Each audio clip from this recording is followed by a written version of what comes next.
Hello friends, I'm Cowboy Joe Boo, host of the Joe Boo Report. Be sure to click subscribe down here in the corner so that way you can get more of my great videos. Well, today on First Take, they're discussing Greg Hardy. So friends, what do you think? Was it a mistake to sign Greg Hardy? Should we keep him or should we let him go? As much as Jerry Jones is messed up, at least he only signed him to a one-year deal that was incentive-laden, so we can let him go without any pain if that's the case. Let's go to the tape. This according to a Dallas Morning News report. Greg Hardy became a constant headache for Jason Garrett, meeting with him at least 4 times to address his conduct. A few teammates who had supported Hardy initially began to sour on him late in the season, in part because his continued tardiness for team meetings never resulted in a reduction of playing time. Oh, Skip, what should the Cowboys do with Greg Hardy? Stephen A., allow me to remind you that when Jerry Jones took a chance on Greg Hardy, signed him, I initially and immediately said, no way. I would not have taken that chance to begin with. I said then, I told you then, as a lifelong Dallas Cowboy fan, I was ashamed that Jerry Jones took a chance on Greg Hardy. I didn't want to be a hypocrite, and I told you I will continue to root for my Dallas Cowboys, but I'm going to try not to root for Greg Hardy. And I wished at several points during the season that Jerry Jones had had the guts to cut Greg Hardy then and there, because I think it would have helped reunify his struggling football team that had, even late into the year, all the way to the Jets game, had a chance to somehow, some way steal the NFC least. And I think that move psychologically, emotionally, intangibly in the locker room to just cut him would have helped bring this team back together, because there have been several reports that a number of players who supported Greg Hardy early on soured on him through the season. He became far more trouble than he was worth. Obviously, at one point in his past, he was one of the premier pass rushers in football. I'm sorry, I'm just doing it from a football perspective. I didn't see that this year. He wound up with 6 sacks in 12 games. He wound up with just a sack and a half over the last 6 games. And you know and I know that every time this man opened his mouth to the media, he embarrassed his franchise. I thought he embarrassed himself, but that's probably not possible. And he certainly embarrassed me as a lifelong Dallas Cowboy fan. We had the incident that we talked about at New York Giants. The Cowboys gave up the 100-yard kickoff return that eventually was the winning touchdown for the Giants. And I appreciated and applauded Greg Hardy's anger over that breakdown. I just didn't appreciate the way he expressed it, because as you remember, he stormed into the middle of the special teams huddle and got into a little shoving match with the special teams coach. And then, as Molly pointed out, Jason Garrett had to sit with him at least 4 times to try to bring him back in, to sort of reel him back in a little bit. And he was, according to several reports, perpetually tardy. You just can't have that. And then the last 2 games, he got to play more snaps than any other defensive end on the roster. That's just wrong. And you know what it is? It's classic Jerry Jones. Somehow Greg Hardy became his pet project, or just his pet, period. He wanted to show the world he could save Greg Hardy, that there's a lot of redeeming quality to Greg Hardy. I think he took a little bit of a liking to Greg Hardy and was prepared to show us all that he's going to save this young man because he's very savable. And it was just wrong, Jerry. And you got to come to grips and cut bait here. You've got to let this man go. He can become an unrestricted free agent on March 9th. And boy, I hope he goes back onto the market, because I do not want to see him in Cowboy blue again next year. Well, Skip Bayless, in all seriousness, I don't disagree with you. You can't have somebody who's tardy, who's a problem child, who doesn't grab his lunch pail and come to work every single day, not just on Sundays, who seems to be such an epic distraction that the players themselves have to end up intervening and getting involved, because it just appears to be too much to take. So if that's your position, then I get that. What I don't want to see is people hiding behind the fact that what you really hold against him are his transgressions, where he was convicted on the bench trial and then he appealed it in North Carolina and it was supposed to go to a jury trial, but the case was dropped. And as a result, he ended up being allowed to play football, but everybody says we don't want him to play.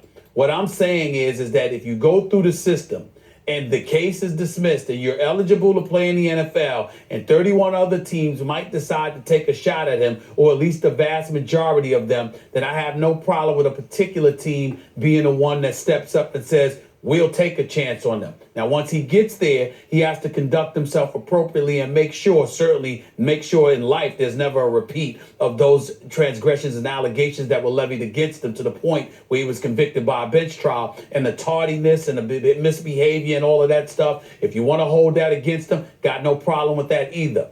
My issue is, let's not blame Greg Hardy for the atrocity that was the Dallas Cowboys. The fact of the matter is that even though he had 1.5 sacks, he was still the second on the team overall in sacks. DeMarcus Lawrence led the team with 8 sacks.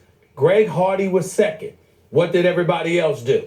You had an offense that was 31st ranked. They were ill effective again in their passing game, not great with the run, even though they were effective at times with Darren McFadden. Their defense wasn't great. It wasn't awful. But there was so much dysfunctionality sifting through that franchise like a virus, invited by Jerry Jones and incapable of being handled and reined in by the puppet master himself, or the puppeteer himself, in Coach Jason Garrett, that is the situation that engulfed Greg Hardy. So Greg Hardy, who no one can deny, no one can deny that the guy he doesn't come across as stable. Nobody can deny that, because he just doesn't. You watch him on the football field, you hear about him off the football field. He seems to be a bit rocky, shaky, to be kind. Well, you knew that when you brought him on board. And you also knew that you had a franchise ill-equipped to deal with it effectively on the football field. So if you've got all of that going on, don't come to me and tell me that you're pointing the finger at Greg Hardy, because Greg Hardy, maybe if he were in a better situation, would have done even better on the football field. I'm certainly not holding the Dallas Cowboys in any way responsible for his behavior. That's on Greg Hardy. I'm simply saying, for purposes of playing football, in terms of gauging his level of effectiveness, I think the whole situation in Dallas led to a level of ineptitude that just reigned through that franchise from a multitude of players. He's one of many. So when you look at it from that perspective, if you want him gone because that character you don't want on a team, if you want him gone because he's too much of a headache, that's different. But if you're telling me, well, he didn't do anything for us anyway, I'm saying to you, there's a whole bunch of people that didn't do much for the Dallas Cowboys because they need a coach and they need an owner that knows how to stay upstairs and stop interfering with the coach and the football people, because he swears he knows so much football, and he's got people like you validating his knowledge about football because he played at Arkansas and he knows his football, and he's won 3 Super Bowls because he hired Jimmy Johnson and then got rid of him and brought in Barry Switzer and all of this other stuff. The Dallas Cowboys haven't won in 20 years, okay? More than 20 years. They are irrelevant in the national football landscape when it comes to postseason success over the last 2 decades. There were people that are Cowboy fans that weren't even born the last time this team did something relevant, okay? And I don't want to hear about last year getting to the playoffs. I'm talking about totality. 20 years, they've been irrelevant. So that's not Greg Hardy's fault. That is the fault of your franchise, who are the Rex Ryan of the NFC. They love winning headlines and don't win a damn thing else. I could go off on a tangent defending my Cowboys, but let's stay on Greg Hardy. All your points are valid. I hear everything you just said, and I thought you framed it very well. I'm not scapegoating Greg Hardy. I was the first to step up and say Jason Garrett should be fired for the mess that happened this last year, in which they were in 6 games late. They should have at least won one of them, maybe 2 of them, and they would have been right in the thick of the NFC East. And I blame that mostly on Jason Garrett. So just for the record, and you certainly agreed with me, Jason Garrett should also be gone. We know about the litany of other problems this team faced. Some of them, if not many of them, caused by the president, GM/owner, Jerry Jones. So I'm going to give you all of the above.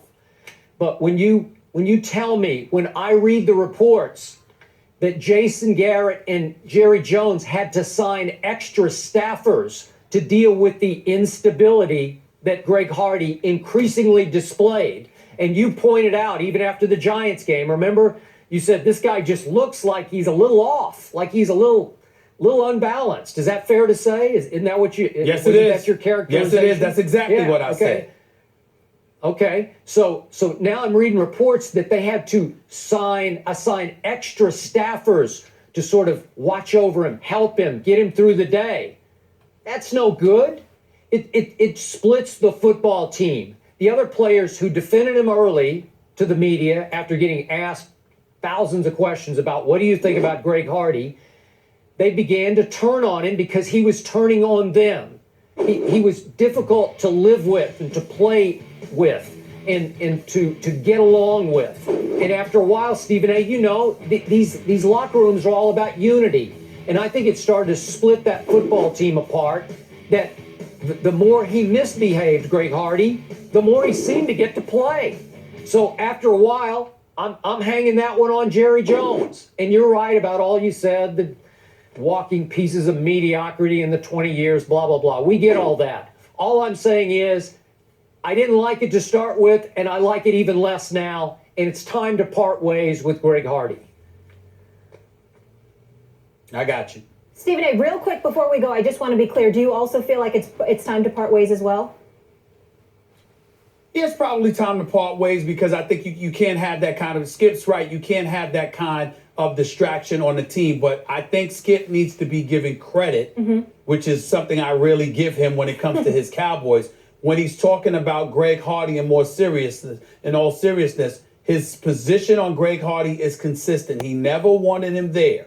On top of all of that, Skip is judging him because his actions while with the Cowboys appears to be consistent with what Skip said his concerns were from day one. So I have no problem with that. What I'm saying is it's not his fault in terms of how the Cowboys have looked this year.